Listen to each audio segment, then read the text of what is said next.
Bonjour messieurs, bienvenue à un nouvel épisode. Aujourd'hui, je veux déconstruire l'une des plus grandes illusions des relations modernes, l'idée que la présence féminine est un facteur moralisateur dans la vie de l'homme. Réfléchissons-y ensemble. Il existe une vision culturelle profondément enracinée selon laquelle l'homme célibataire est un échec. S'il n'a pas de partenaire, quelque chose ne va pas chez lui. Il est immature, égoïste, peu fiable. Ce discours est toujours soutenu par la société. Et pire encore, accepté par de nombreux hommes qui ne réalisent pas à quel point il est nocif.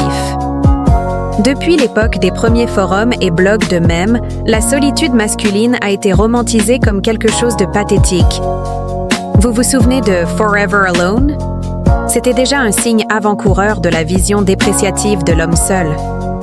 Aujourd'hui, à l'ère des réseaux sociaux, cette pression n'a fait qu'augmenter. Beaucoup d'hommes ont commencé à considérer la relation comme un certificat de valeur personnelle, et c'est ainsi que l'on voit la répétition de l'idée « si même un tel a une petite amie, pourquoi pas toi ?» Cela devient un mème, un sujet pour les coachs et un carburant pour l'anxiété. Le problème est que cette logique alimente un mensonge encore plus grand, celui que les femmes choisissent leur partenaire en fonction de la moralité, de la gentillesse, de la bonté.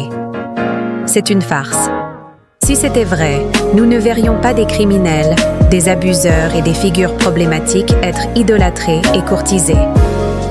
En pratique, le critère de choix féminin passe rarement par la vertu. L'attirance n'est pas rationnelle.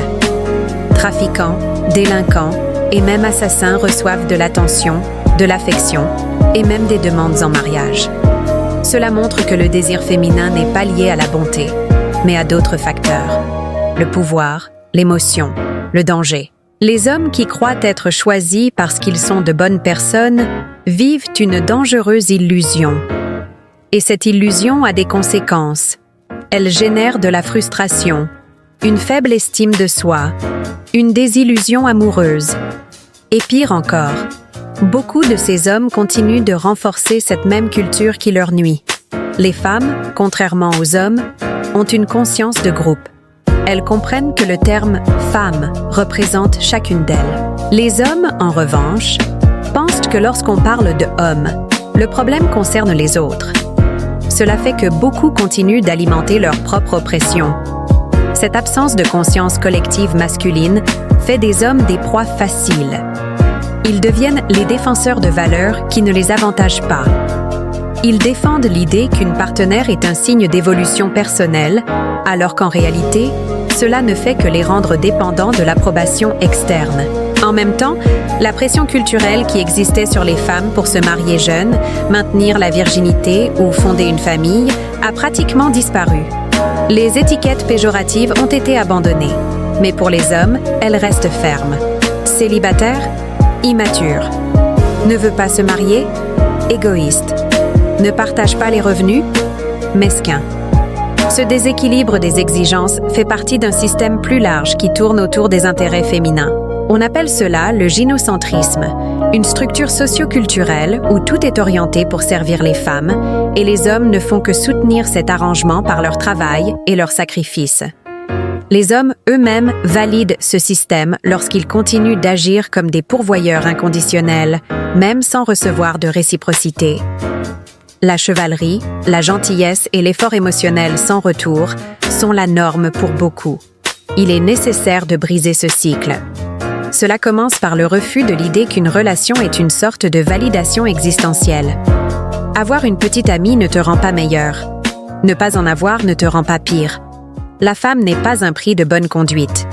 Lorsqu'un homme commence à se considérer comme le seul responsable de sa propre valeur, il cesse de dépendre de l'approbation féminine.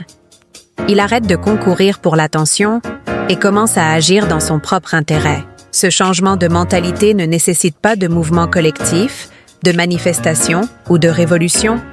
Il se produit silencieusement, individuellement.